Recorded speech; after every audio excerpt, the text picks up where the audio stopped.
Salam kerabu, konco rambut putih. Ya, sobat kerapu, sebagaimana biasa kita hadir di tengah-tengah Anda secara mingguan, dan hari ini saya kehadiran seorang tokoh yang sangat populer. Beliau adalah Menteri Ristek zamannya Pak Gus Dur ya, Bapak A.S. Hikam. Saya tidak boleh panggil beliau Bapak, jadi saya harus panggil beliau Mas supaya kita terkesan seusia.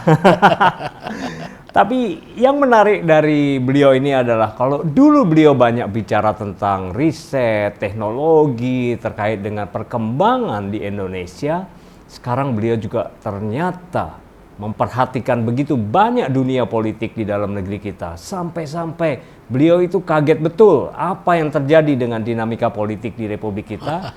Dan mancanegara melihat bahwa Indonesia mengalami kemunduran demokrasi gara-gara masalah putusan MK. Nah, kita pengen bahas hal itu. Nah, saya punya beberapa pertanyaan terkait dengan ini, dan tentu saja kita akan mendapatkan inspirasi. Ada apa yang terjadi ke masa depan apabila carut-marut demokrasi di Indonesia ini kita biarkan.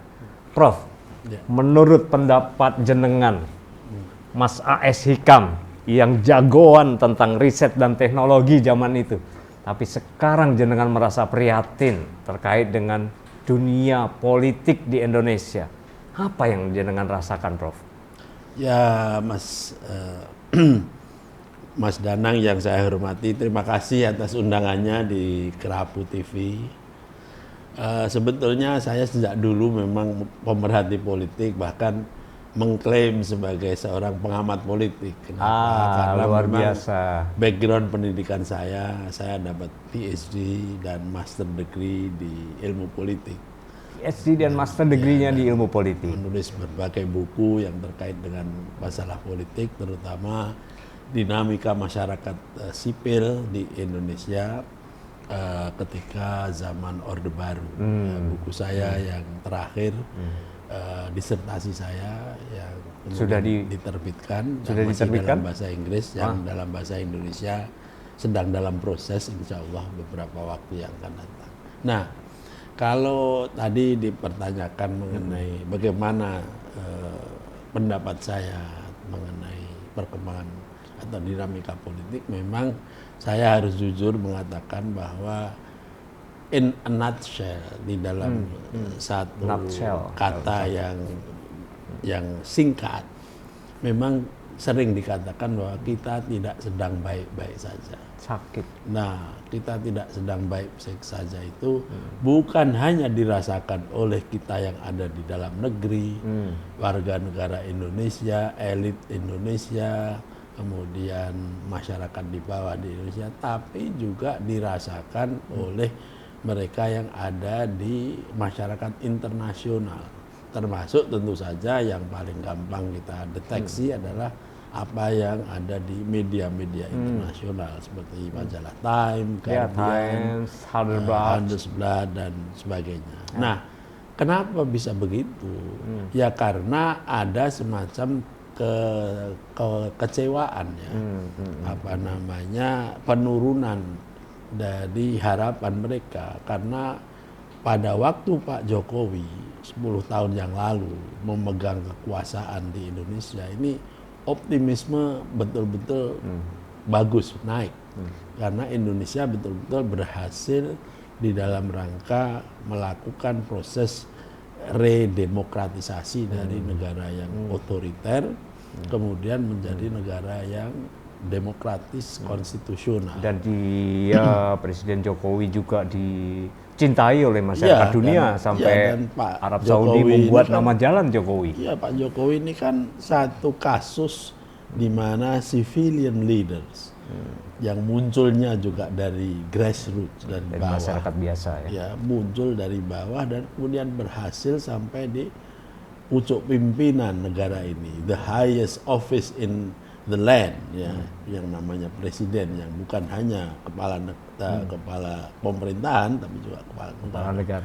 Lalu disusul juga dengan apa yang performan atau ditampilkan oleh Pak Jokowi sejak beliau memegang kekuasaan sebagai presiden itu.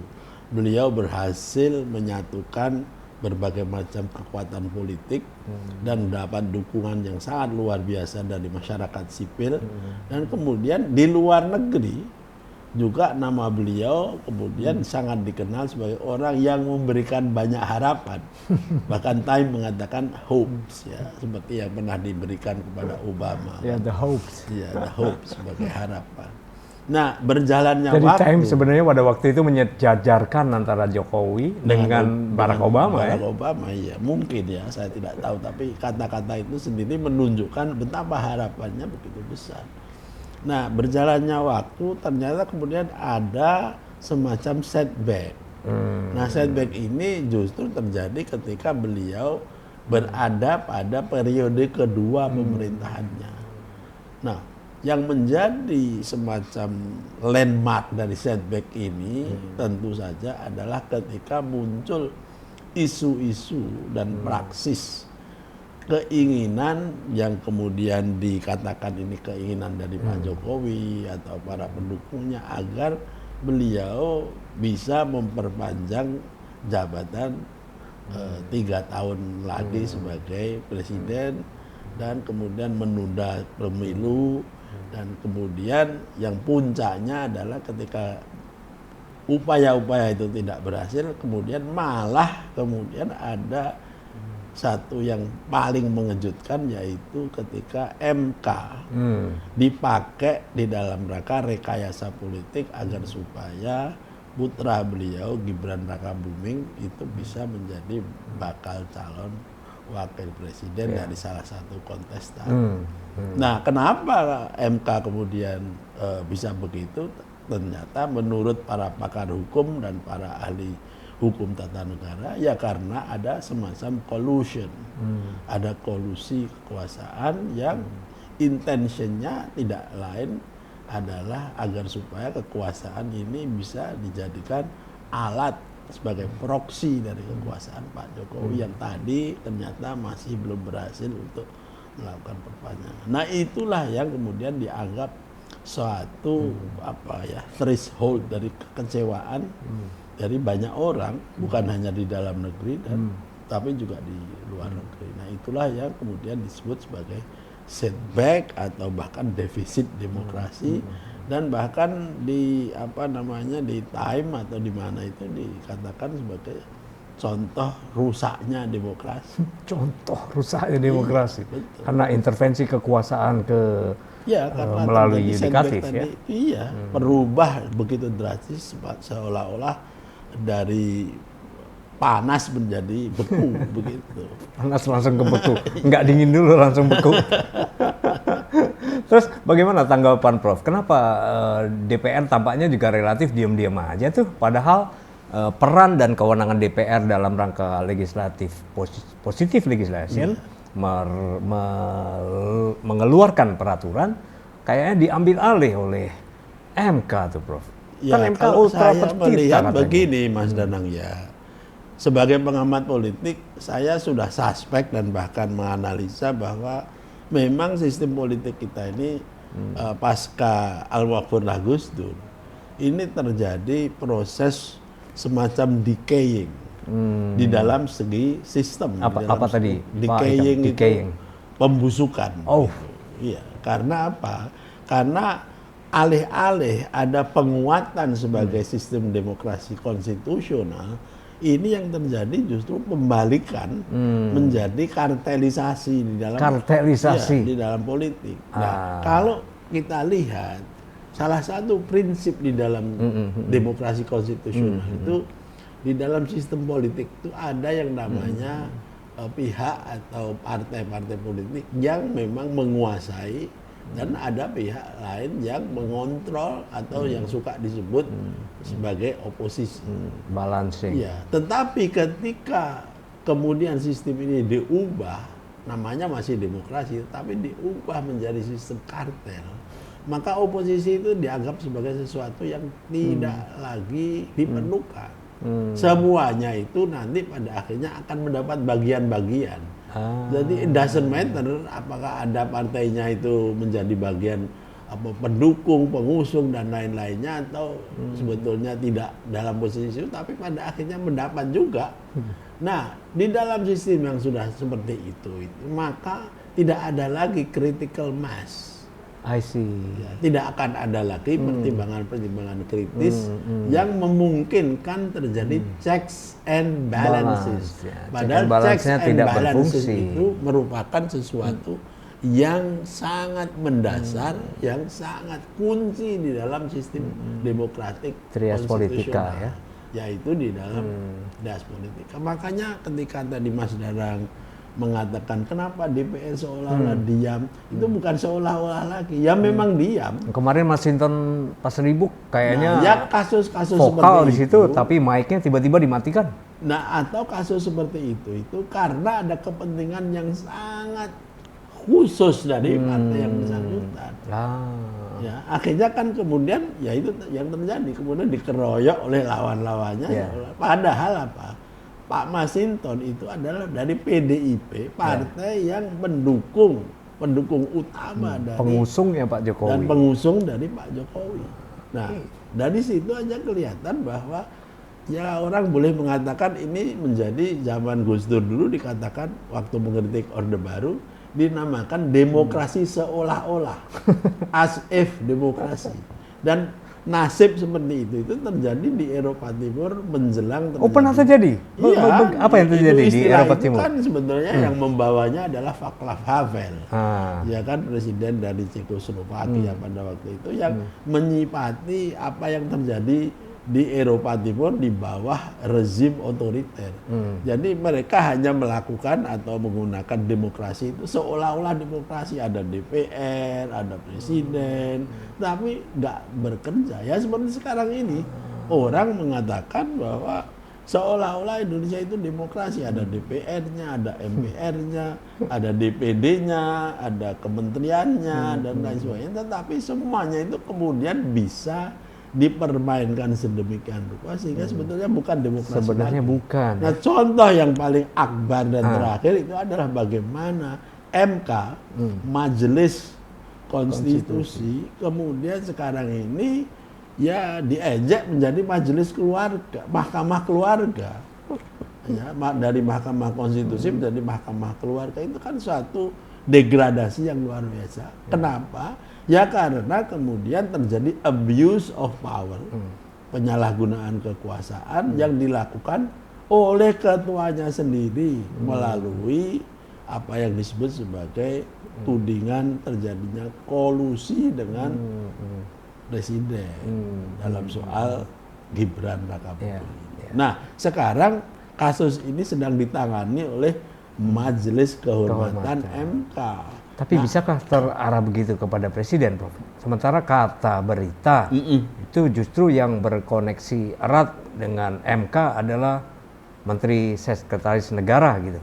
Tapi bukan Pak Presidennya. Ya, tapi kan kalau kita melihat dari perspektif yang lain, dari segi politik misalnya, tidak mungkin Sekretaris Negara itu melakukan hal itu tanpa ada restu, tanpa ada nodding, tanpa ada green light dari the boss, kan begitu. Perkara apakah itu benar atau tidak, ya biar MK kemudian nanti yang akan menyelidiki. Tetapi perspektif politik, ya kemudian apalagi etik, ya tidak hanya legal formal saja, tetap harus dipakai di dalam menguji apakah substansi dari masalah itu memang bisa dipertanggungjawabkan atau tidak. Kita sendiri masih belum bisa mengatakan apakah MK nanti akan membuat satu keputusan yang pada akhirnya menggagalkan Mas Gibran atau tidak, karena debat masih going on, masih terjadi. Ada yang melihat dari perspektif hanya legal formal saja, betapa sulitnya masalah itu karena apa yang sudah diputuskan oleh Ketua MK atau MK, Majelis Hakim MK itu tidak mungkin kemudian dibubarkan atau dibatalkan. Tetapi ada juga dalil dari pendekatan legal formal yang mengatakan bahwa menurut Undang-Undang Kehakiman Apabila hakim memutuskan karena ada konflik of interest, maka otomatis keputusan itu batal. Nah, kita belum tahu yang mana ini. Ada dua pendapat, sebab hukum peraturan yang selalu berbeda, ya. akan tergantung pada interpretasi juga. Dan kalau kita menggunakan pendekatan lain, maka interpretasi mana yang akan dipakai adalah interpretasi dari siapapun yang mempunyai kekuasaan yang lebih dan kekuatan, kan begitu. Namun Mas Danang ya, apapun yang akan jadi, publik rakyat Indonesia itu mencatat bahwa sudah terjadi satu ya tadi itu pembusukan dari tindakan kolusif itu ya. Terlepas dari siapapun yang akan dimenangkan oleh MK itu, rakyat mencatat bahwa terjadi abuse of power. Sama dengan zaman Orde Baru. Siapa yang berani menentang Orde Baru? Tetapi kita lihat pada akhirnya rakyat kemudian melakukan perlawanan dan mereka berhasil. Orde Lama, same thing happen.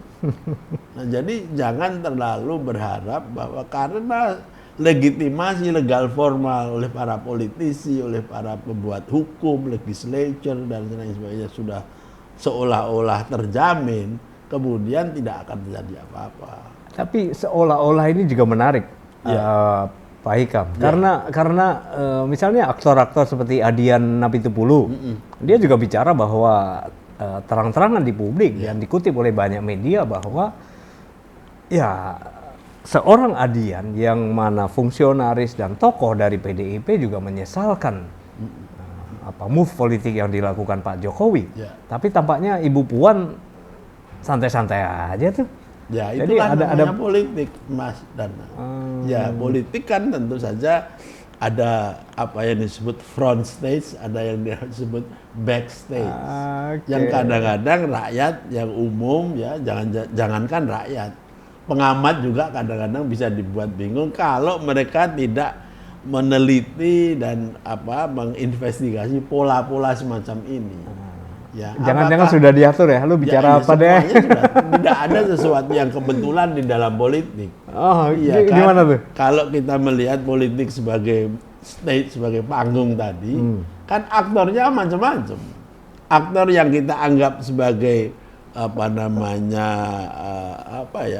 protagonis dan villain atau lawan, semuanya sudah diatur oleh sang sutradara, ibaratnya begitu. Nah, siapa sutradara? Nah, ini yang menjadi pertanyaan yang kadang-kadang penting. Tapi kita juga menurut saya tidak boleh sepesimis seperti itu. Sebab kalau kita terlalu berpegang pada model seperti itu, nanti rakyat kemudian juga akhirnya nggak percaya kepada apapun. Padahal suka atau tidak suka, negara ini memang memerlukan satu permainan politik yang etik. Yang etik ya artinya walaupun politik penuh dengan permainan-permainan, adu kepandaian, adu taktik, adu strategi, tapi pada akhirnya ada dasarnya yang kemudian akan menjadi bagian terpenting, yaitu kepentingan orang banyak, yaitu kepentingan publik. Maka menjadi res publica, suara daripada publik. Ya, itu yang paling penting. Nah, sekarang oke lah kita menganalisa omongannya Napitupulu, omongannya Masinton dan perilaku siapapun politisi-politisi itu, tapi nanti pada akhirnya rakyat akan melihat apa hasil akhir mereka. Apakah pada akhirnya mereka akan biasa-biasa saja, life goes on, ya kan, tidak akan terjadi menerima apa-apa, saja, diam aja, atau akan ada perubahan yang signifikan sehingga yang disebut proses demokrasi ini akan berjalan lagi. Sebab apa? Demokrasi tidak bisa kita taken for granted. Bahwa sekali kita tegakkan, sudah. Enggak. Demokrasi memerlukan tanggung jawab, istilah saya dalam buku saya yang terakhir. Demokrasi memerlukan tanggung jawab. Tanggung jawab dari publik, tanggung jawab dari para pengelolanya, penyelenggara negara, dan tanggung jawab dari mereka-mereka yang ditugasi oleh negara untuk mengawal. Pandangnya, dan ternyata beliau menerbitkan beberapa buku terkait politik ya. Boleh dong nanti di-share sebagai sebagai gift buat teman-teman di Kerapu TV ya. Kita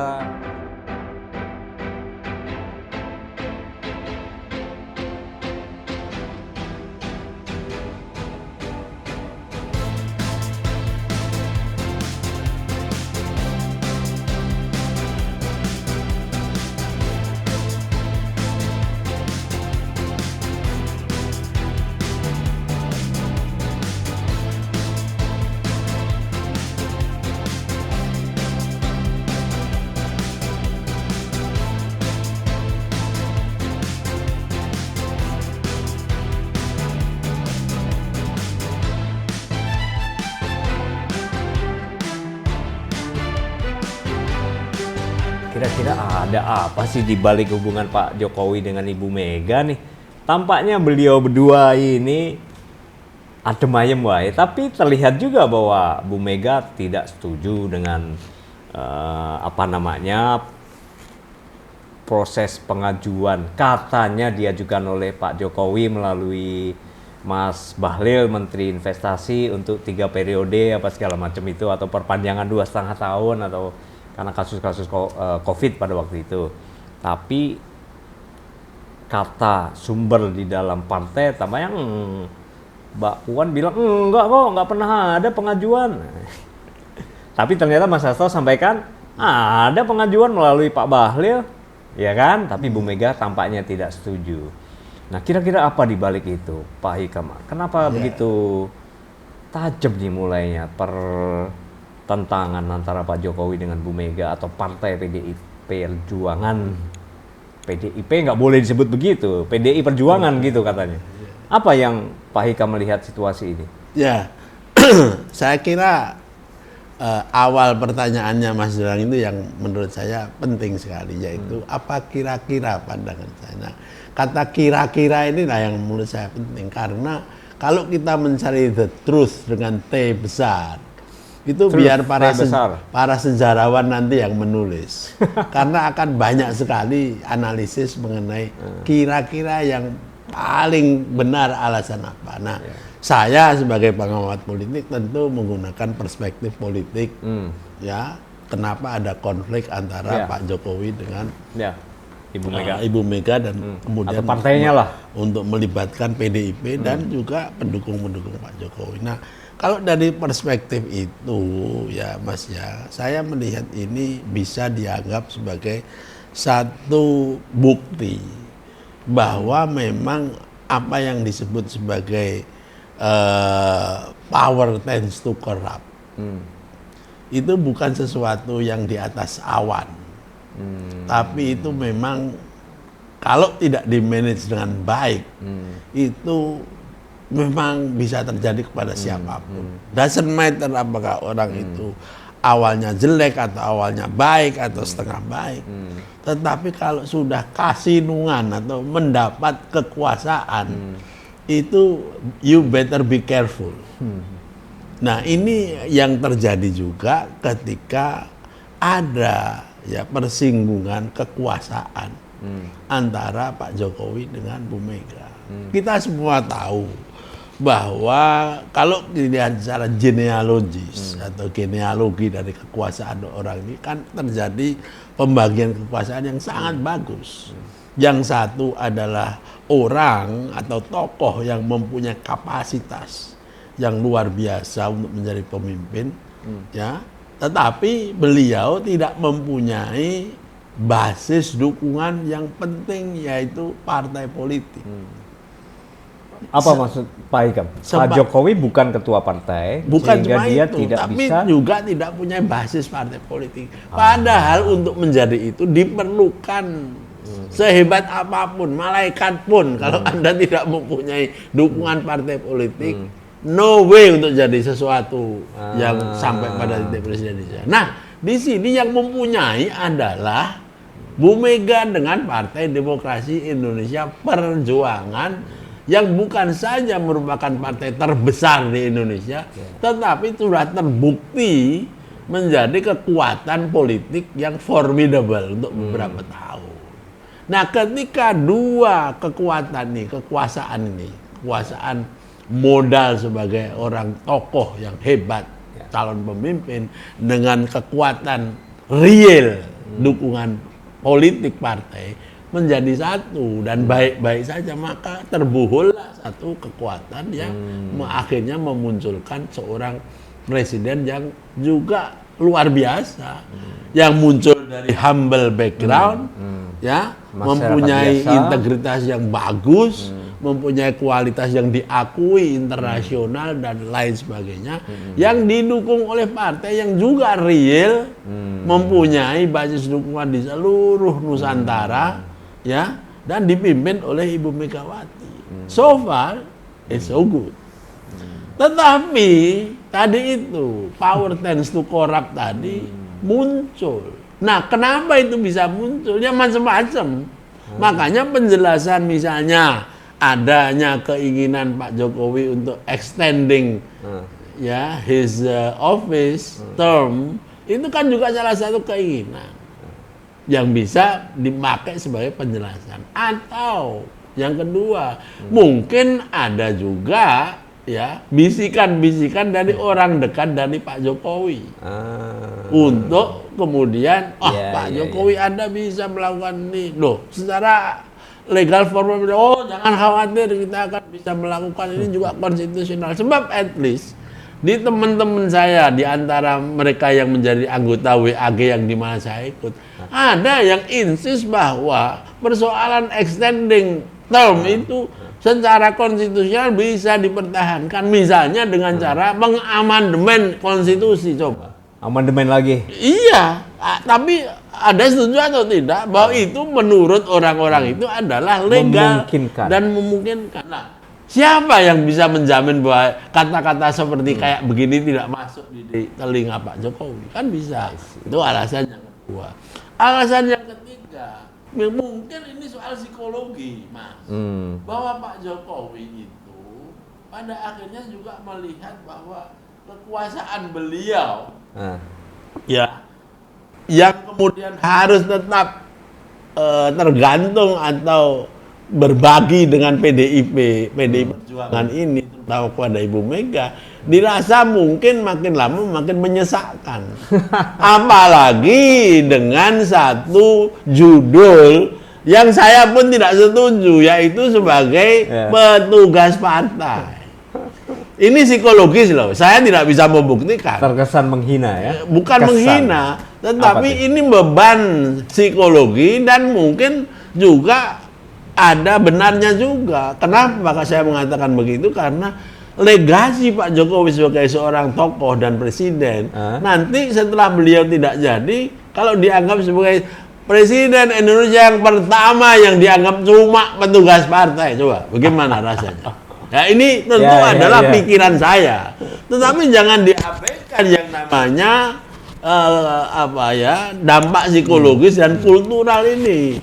Lagi-lagi saya ini melihat sebagai orang Jawa, ya, yang kemudian merasa ada ketersinggungan, ada beban psikologis yang lain. Akhirnya apa? Loh, jangan begitu dong. Saya kan juga bisa. Nah, akhirnya ini bercampur dengan yang tadi itu. Ada simbiose mutualistis antara berbagai macam faktor. Akhirnya kemudian istilah orang Jawa mengatakan kriwian dadi grojogan. Sesuatu yang kecil mula-mula dirasa-rasa di dalam satu sore yang tenang gitu, mikir kayak gini, kemudian lagi akhirnya waduh. Nah, kemudian dicarilah cara-cara agar supaya ini legitimate. Nah, semakin ini dicari, bukannya semakin berhenti.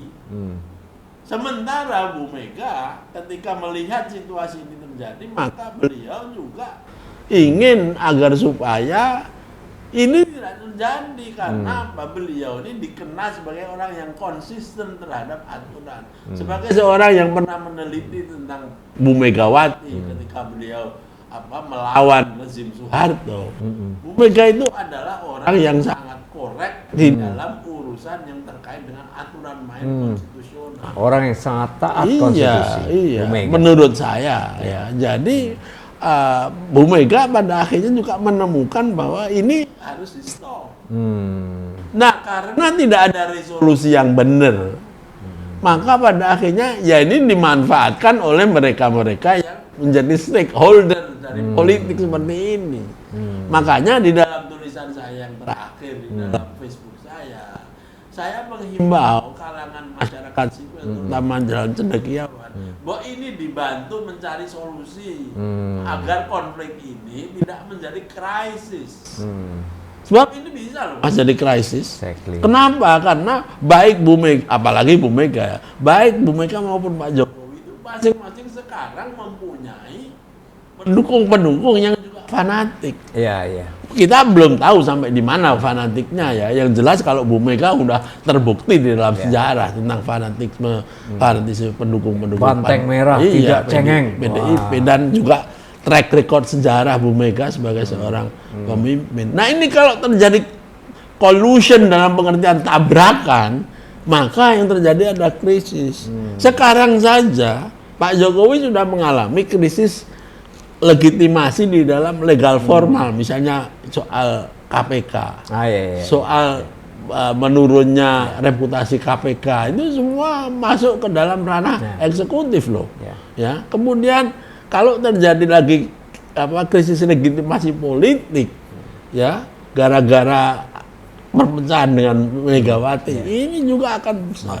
Kemudian ada lagi krisis legitimasi etik.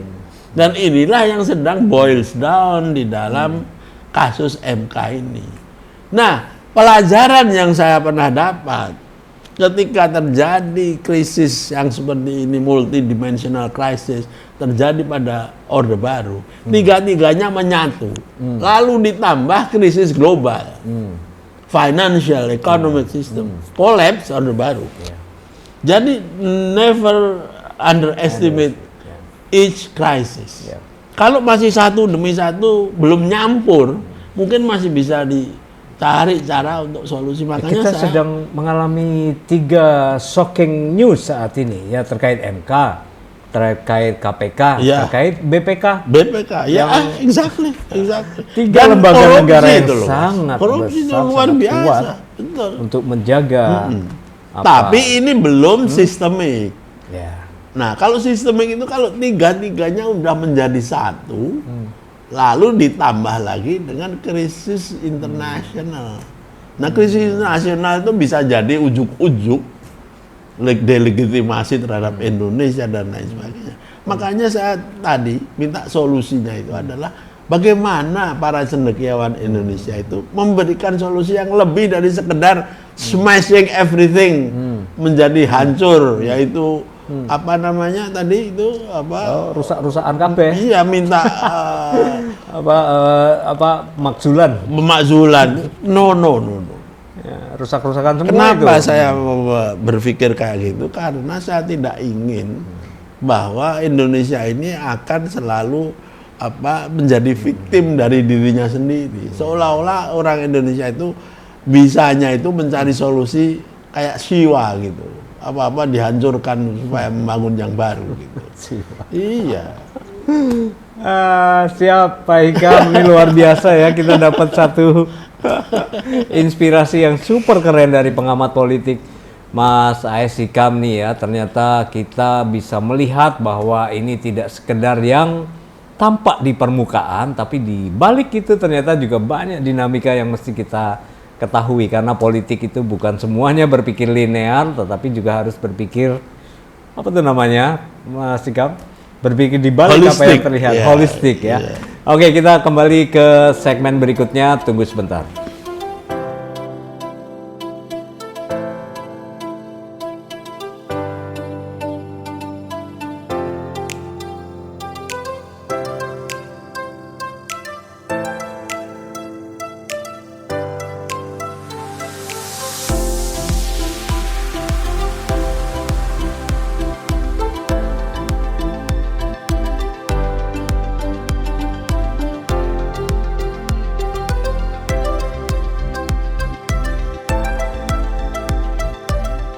Nah, masih bersama saya Danang Girindrawardana dengan Bapak A.S. Hikam. Sebenarnya lengkapnya M.A.S. Hikam Muhammad Athaillah Shahibul Hikam.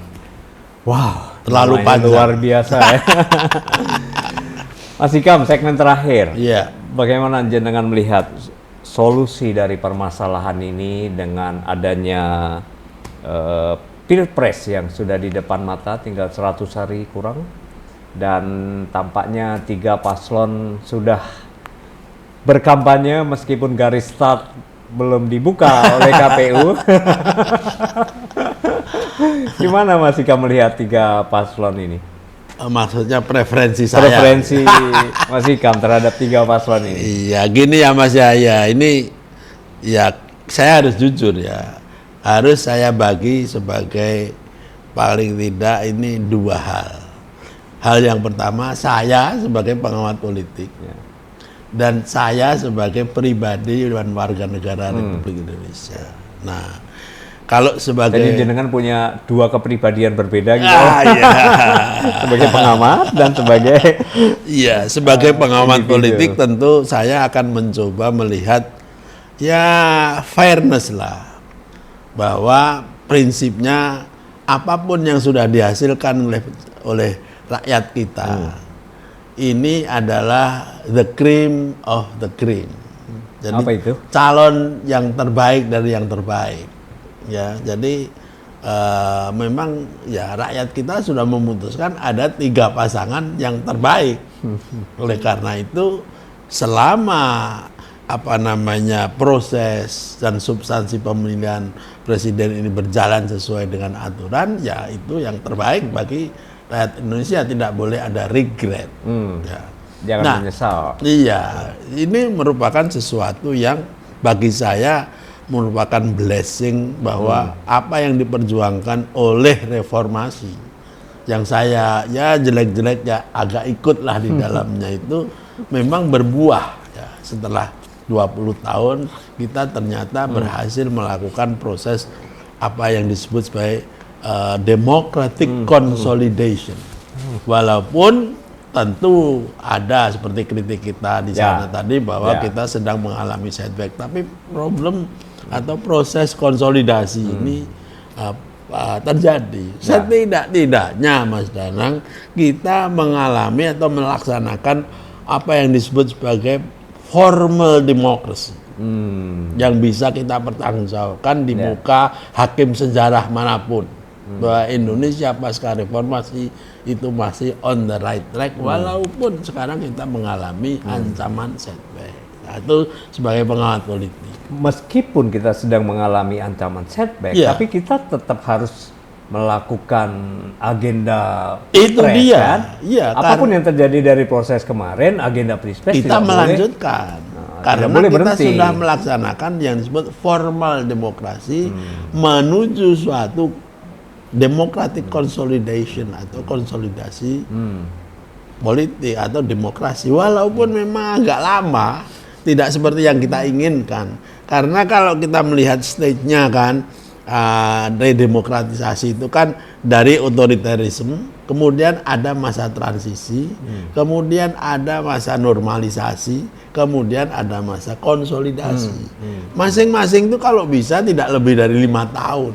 Tetapi Indonesia kan tidak seperti itu. Kita baru melakukan reformasi masih dalam situasi transisional, ada misalnya pemakzulan Gus Dur. Oh ya. Iya kan, itu kan mengganggu sekali. Kemudian ya kita melihat pemerintahan Bu Mega, kemudian diganti Pak SBY. Nah di situ ada kemudian ada langkah menuju normalisasi. Kita kemudian melakukan demokrasi yang formal. Semakin dewasa pada Pak Jokowi. Nah, kita mengalami lagi ancaman setback. Tapi kita goes on, life goes on. Demokrasi kita harus jalan. Dan itu sebagai pengamat politik, saya harus bersyukur dan mengatakan bahwa Indonesia is not that bad. Jadi dibanding dengan berbagai negara yang kemudian fail to continue. Ya, itu sebagai pengamat. Kalau secara pribadi tentu saya punya preferensi, Mas. Preferensi saya apa? Nah, dari pilihan rakyat yang menurut saya sudah jalan tadi itu, saya tentu saja masih belum puas sebagai pribadi. Kenapa? Karena bagi saya Indonesia memerlukan satu pemimpin, seorang pemimpin atau satu kepresidenan atau administration yang juga mampu untuk mengikuti perkembangan dunia. Dunia ini kan sedang berkembang luar biasa, Mas. Bukan hanya pada tataran ekonomi dan politik global, tapi juga science and technology yang itu sangat revolusioner. Nah, kalau menurut saya Indonesia ini not even close to that.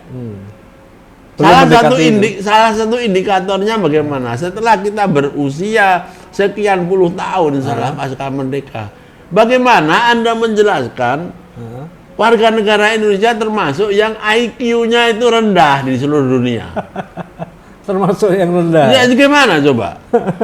Despite bahwa kita harus life goes on, demokrasi sudah berjalan, tapi ada fakta seperti itu.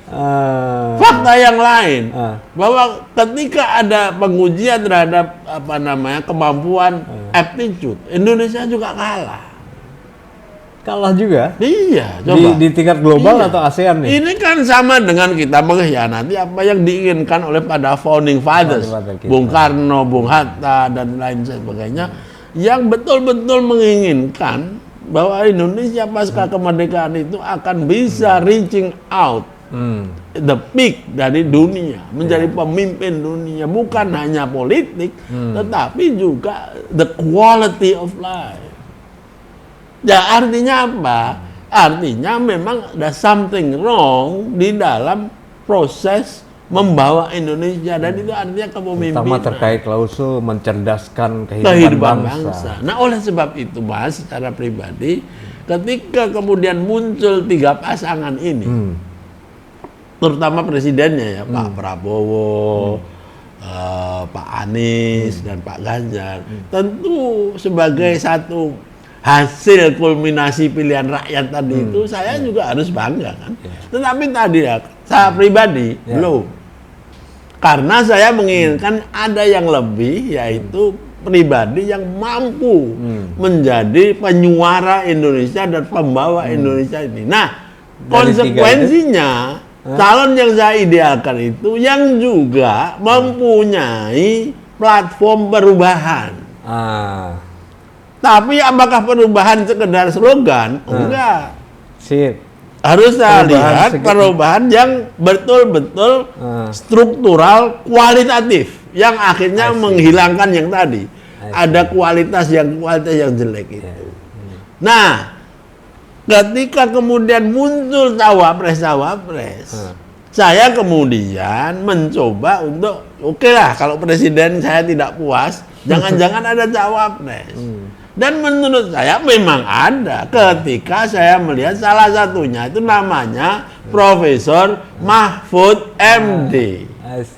Oleh karena itu kemudian saya mengatakan, ketika kalau ada orang tanya secara pribadi siapa pilihan saya dari pasangan itu, saya cuma membuat flyer yang mengatakan saya hanya akan pilih yang ada Mahfud MD-nya. Gitu aja. Kenapa? Karena bagi saya Pak Mahfud adalah the kind of figure, tokoh yang memang mampu untuk memberikan warna lain, yaitu perubahan yang saya kehendaki. Yaitu kalau toh tidak di dalam kualitas IQ dan lain sebagainya, Pak Mahfud adalah orang yang betul-betul konsisten di dalam soal pemberantasan korupsi. Dan pemberantasan korupsi itu adalah amanat reformasi yang sampai hari ini, Mas Darang, termasuk yang tidak berhasil. Despite kita membuat KPK, membuat MK, membuat KY, tapi korupsi jalan terus. Alhamdulillah tetap jaya. Dan satu-satunya tokoh kita sampai saat ini yang konsisten dengan keberanian, dengan ketegasan, dan dengan kapasitas untuk melakukannya itu adalah namanya Profesor Muhammad Mahfud MD. Kalau gitu harapan Prof terhadap pasangan Prof Mahfud dan Mas Ganjar klop juga nih. Ya kalau secara pribadi Mas, saya ya mohon maaf ya, karena Pak Ganjar dan Mahfud karena ada Mahfud MD-nya. Nanti ada yang kecewa sama saya. Wah, kalau gitu Pak Hikam sebetulnya nggak milih Ganjar. Enggak. Justru karena Pak Mahfud itu diajak Mas Ganjar, makanya ya saya sangat support. Ya kan, makanya saya kemudian ya oke aja ketika diajak oleh Pak Mahfud untuk berbicara mengenai masalah. Saya sejak awal menginginkan beliau ketika itu masih ragu-ragu mau kemana. Kalau saya Pak Mahfud, saya menginginkan Anda mencari pasangan yang kualifikasinya paling tidak Walaupun akan melanjutkan berbagai macam program dari Pak Jokowi, tapi ada perubahan kualitatif yang Anda bawakan dan memungkinkan itu dilakukan, yaitu pemberantasan korupsi. Ini agenda reformasi yang sampai sekarang belum berhasil Jadi itu pribadi ya. Saya tidak akan kampanye apa yang saya inginkan secara pribadi. Ya saya sebagai pengamat politik ya insya Allah saya akan mencoba melihat semua secara fair tadi itu. Ya begitu Mas. Luar biasa Mas Hikam. Luar biasa. Jadi saya justru kaget ketika beliau berpikir bahwa Prof Mahfud ini adalah satu tokoh reformasi pemberantas korupsi yang benar-benar bisa membawa Indonesia menjadi negara yang maju, modern, berkeadilan karena masalah-masalah isu pemberantasan korupsi menjadi agenda utamanya Presiden dan Wakil Saya kan Presiden hanya nanti. bisa sampai ke situ ya Mas ya. Yo. Karena kalau my own wish, ya tentu inginnya Pak Mahfud jadi capres. Tapi kan saya juga harus tahu sebagai orang ya. Apa tadi bilang?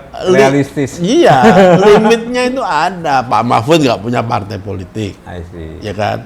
Pak Mahfud integritas ada, kapasitas ada, kualitas ada, tapi isi tas nggak ada.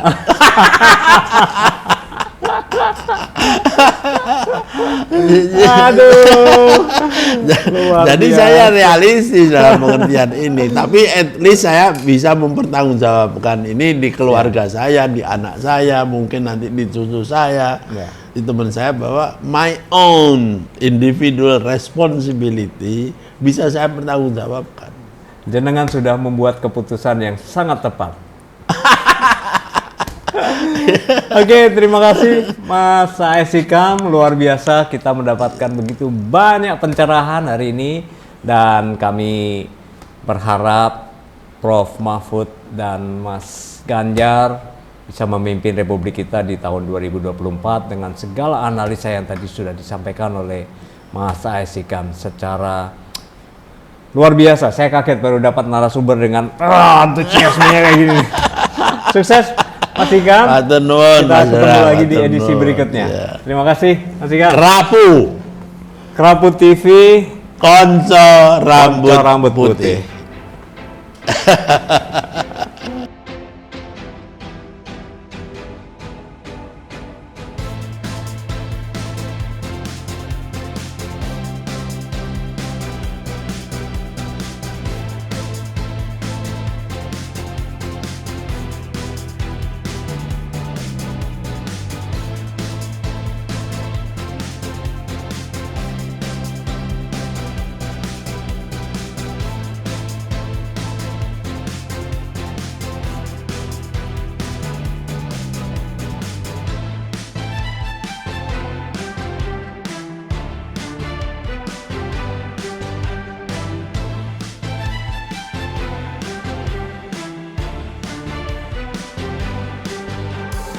Kawan-kawan, ini dari saya Muhammad A.S. Hikam. Saksikanlah podcast-podcast yang disiarkan oleh Krapu TV, sebuah podcast yang memberikan berbagai macam pencerahan yang terkait dengan persoalan-persoalan kekinian, terkait politik, ekonomi, keamanan, dan lain sebagainya. Saya yakin dengan menyaksikan podcast-podcast dari Krapu TV, maka kita akan menjadi semakin kaya dan semakin tercerahkan dalam informasi. Terima kasih. Selamat menyaksikan. Salam Krapu dan selamat menyaksikan.